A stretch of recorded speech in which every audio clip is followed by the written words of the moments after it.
work, everyone! We're looking to wrap with our two main ladies today. I can already smell our success. What do you mean, looking to wrap? Oh, aren't you the expert now?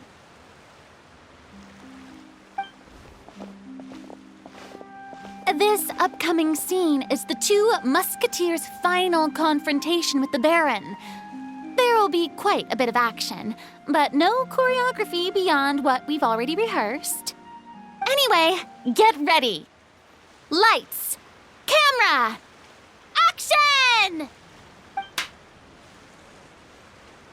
The view is beautiful tonight. It reminds me of that fateful night 10 years ago. And now that I've said it, I can even make out the faint fragrance of herbal tea in the air. Enough, villain! It's time that you pay for the death of our mother! My dear Iris, have you forgotten your manners? How can you speak like this to your own father?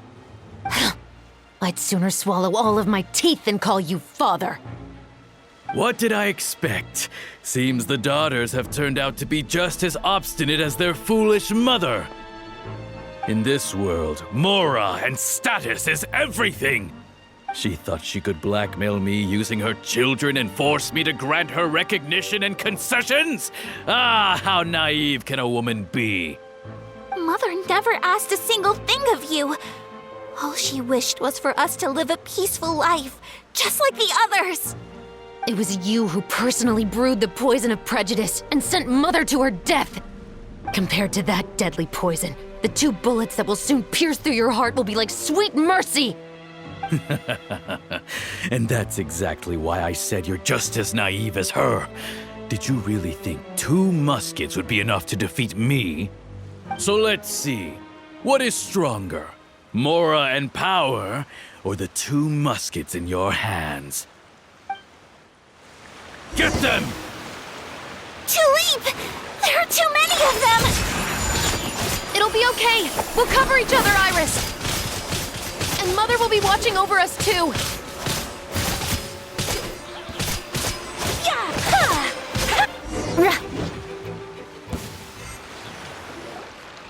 You've lost. To think I'd lose to my own 2 kids. We are no children of yours, and we'll never call that place our home. Then tell me, what did you do all this for? You lost your mother, and will soon kill your father as well. What will you gain in the end, other than sentences for your crimes? We will gain our long-awaited justice.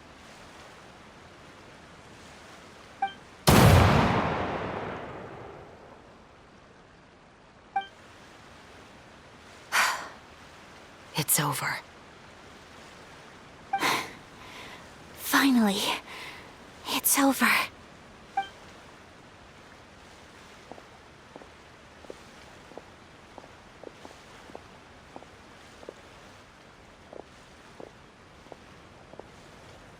So, where will you go now, Tulip?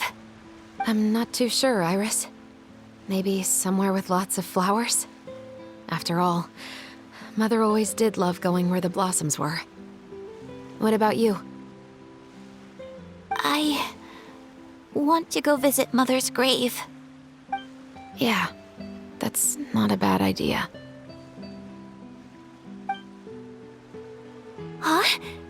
Tulip, look! What is it? It's Mother's favorite, the rainbow rose. Look, it's blooming again.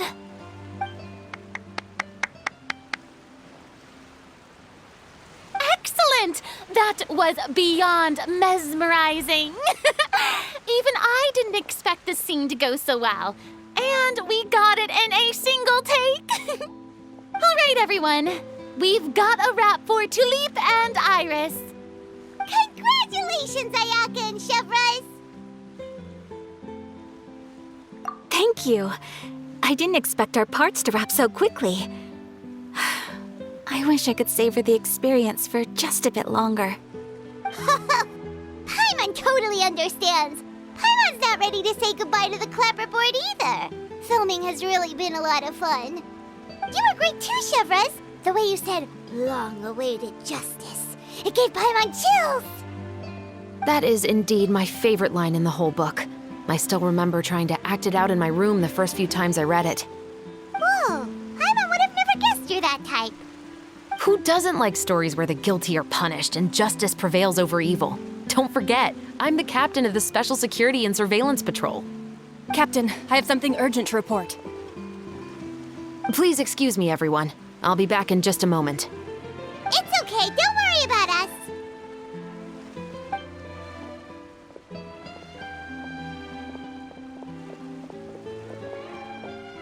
Oh?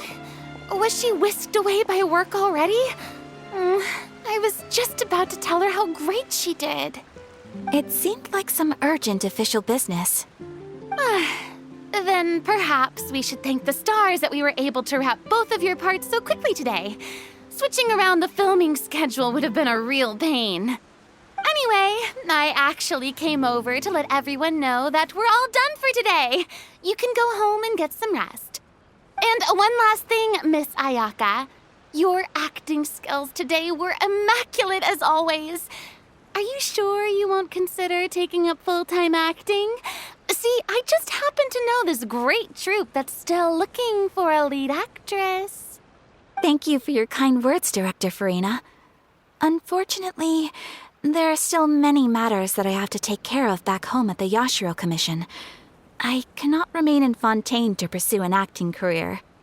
Nevertheless, I will make sure to treasure this incredible opportunity in my heart.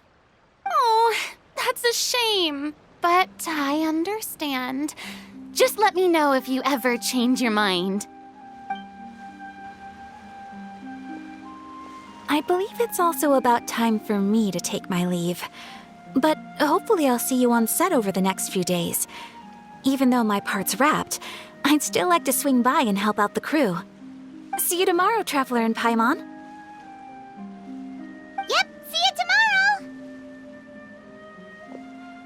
Well, what should we do next? Maybe we'll go investigate the case some more with Chevres today. Traveler, Paimon, please come with me. Huh? Where are we going?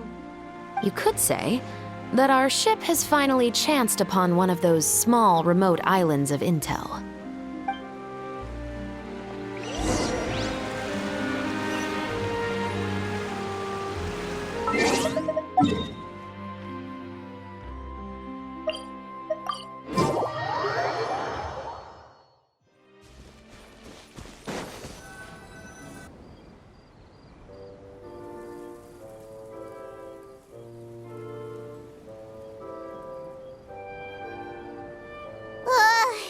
Paimon's exhausted.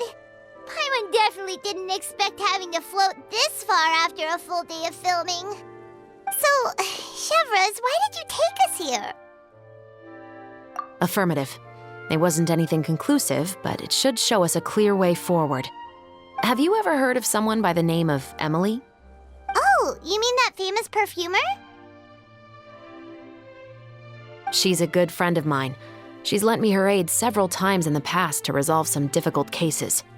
After I discovered the rainbow rose at the scene of the murder, I sent it to her. After all, she's probably the foremost expert on flowers and scents in all of Fontaine. And then? There was nothing remarkable about the flower or the trace amounts of soil left on it. But according to Emily, the rainbow rose left by the killer was derived from a very rare cultivar. Huh. Paimon didn't know that there were different varieties of rainbow rose. Paimon just thought they grew everywhere in the wild. Flowers that are deliberately cultivated will always show some different features from those that bloom in the wild. We already knew that the rose left at the scene belonged to a special cultivar, but with Emily's expertise, we were able to pinpoint the place where it was first picked from. Oh, Paimon gets it now. So whoever first planted that rainbow rose was probably the killer. Precisely. And after we checked what we learned against some sales records from the past, we discovered that there's only one person in all of Fontaine who could grow and sell this specific cultivar. Really? And who is it? It's the novelist. But didn't you say he had an alibi? To be clear, I haven't changed my mind about him. I still don't think he was the one who pulled the trigger. However, that doesn't mean the true culprit never visited him at his home or never purchased a rainbow rose from his garden. Whatever the case, we will have to confirm a number of things with him. So you mean the next place we need to go is... Yes, we're going to pay him a visit at his home.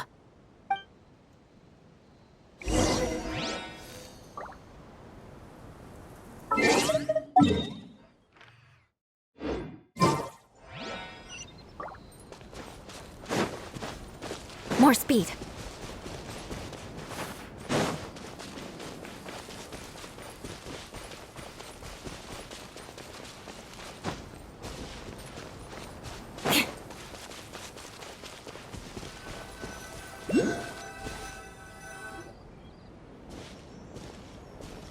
That should be his house. There are so many Gardamex stationed around the place.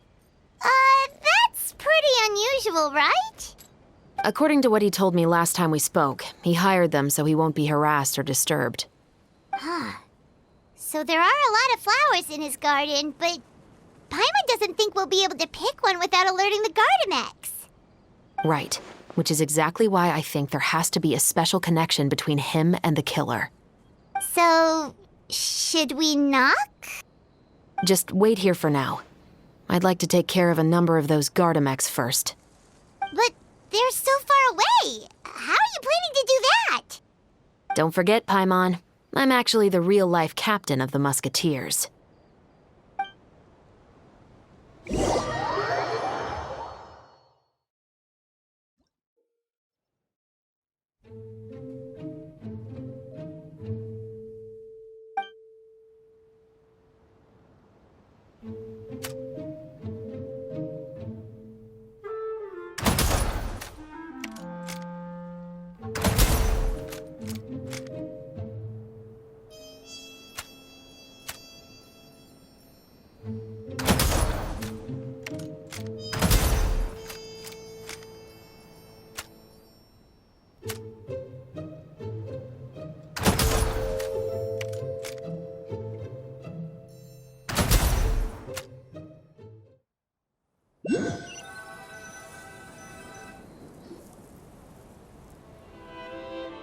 All clear. Let's go. Wait! Paimon's a little nervous now that we know he could be the killer. Can we go over our plan of action again? I'll go knock on the door and make sure it's safe inside. Once we're sure that we're in the clear, I'll ask him to come with us for a quick round of questioning at the guard's headquarters. But can't we just arrest him? We still have no evidence that he's the killer, or that he lent the killer any direct aid. Still, it would be appreciated if you could pick a rainbow rose from his garden for me while I'm talking to him. It'll help the Marachose Phantom confirm Emily's theory. Sure, no problem. Just be careful, Chevreuse.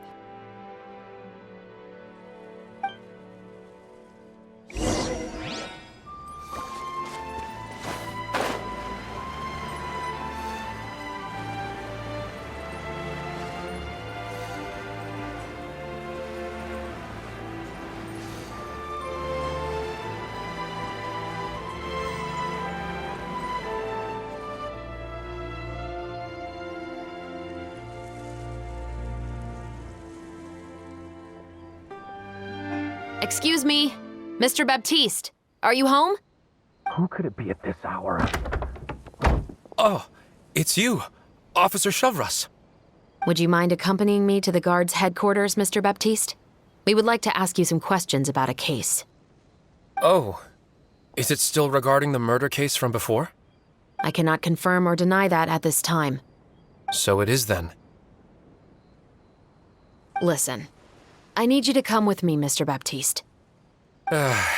Miss Chevreuse, I'll save you the trouble. Oh, and you two over there?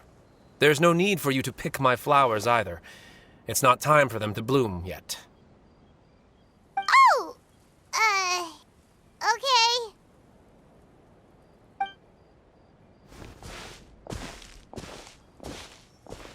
By saving me the trouble, you mean... I will confess. I was the killer. Huh? He just admitted he's guilty! Please relax, everyone. I'm not armed. The musket you're looking for has been buried in my backyard. Then it's my responsibility to inform you, Mr. Baptiste, that everything you say right now will be used as evidence for the inevitable trial. Yes, I am perfectly aware of that. I must say, I hate this feeling. Oh? Is it because I confessed? Or because you've been proven wrong? Both, I suppose. For the same reason as the one I wrote out in my novel, of course. I did it to exact revenge. I know you haven't figured out the link between the two of us. Had you done so, I'd have been taken away to the headquarters a long time ago. But that won't stop me from always remembering his grotesque face. After all, he was the one who killed my mother. Your mother is still healthy and well. You know, I was adopted as a child. I was referring to my birth mother. That was never recorded in the orphanage's records. Please forgive a 6-year-old child for concocting some lies to protect himself after watching his mother die right in front of him. So, your novel, it was like a record of your life? No, of course not. It was a work of fiction with many embellished parts. But I am indeed the illegitimate son of a wealthy and influential man who abused his power to murder my mother. That part was 100% real. But the man you killed didn't have a Mora to his name. He was a hired assassin, an irredeemable beast who sank his fangs into a defenseless woman just for a few bags of Mora. But if that's really the truth, you wouldn't be telling us any of this now. You still haven't managed to take revenge against your father, the true mastermind behind it all. I never thought I'd hear that kind of thing from the captain of the Special Security and Surveillance Patrol. I'm simply skeptical about your motives. It's simple, really. I've grown tired of everything and don't want to shoulder this burden anymore. You may have considered me too soft to pull the trigger. Well, as it turns out, you are exactly right. I've become overwhelmed by the aftermath of the murder. So you're going to call a stop to your revenge, just like that? The true mastermind is too rich and too powerful for me. I've accepted that I will never be able to avenge my mother alone. And so what? The characters in your book never gave up. Now, Officer Chavras, I'm the one who has killed a man, aren't I? Are you trying to convince me to commit another crime? What's your father's name? How do you plan to prove the veracity of all of your claims? Well, I'd like to speak with you privately. Sure. Why don't we speak privately at the guard's headquarters? No, it has to be here. I must ensure that we won't be overheard. Fine. Let's talk here. When I said won't be overheard, I meant by anyone. I would like to speak with you and you alone.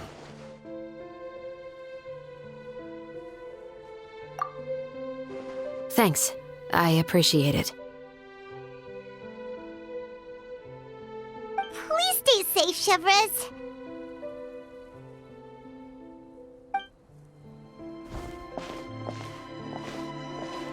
All right. Let's hear it. Will you really believe what I'm about to say? Well, that depends on what you're going to tell me. Fair enough. Fair enough. Then listen closely.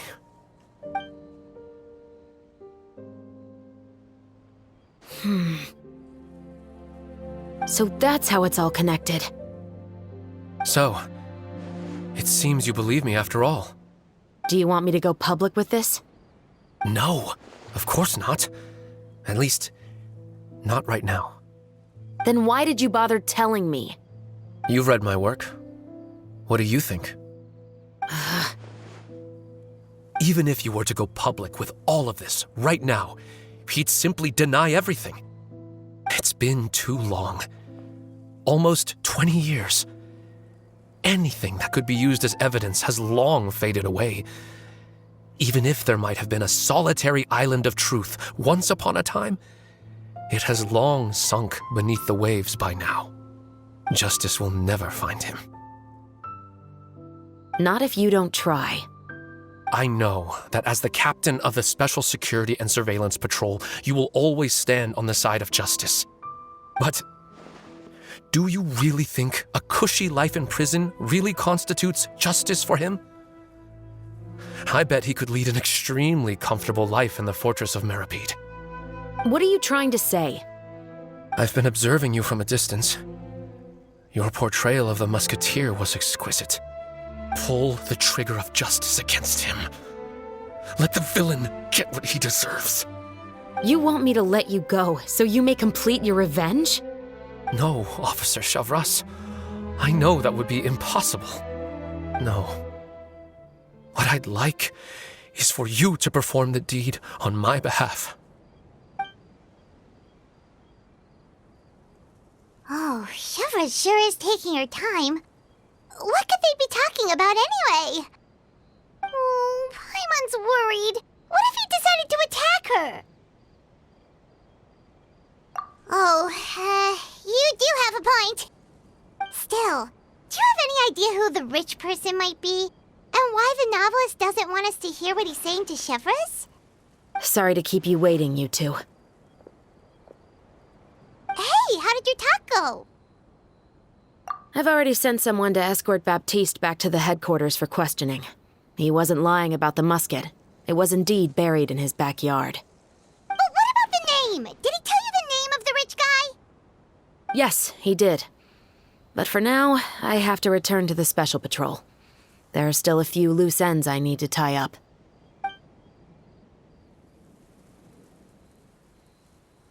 I'll probably be quite busy over the next few days, so apologies if you don't see me on set.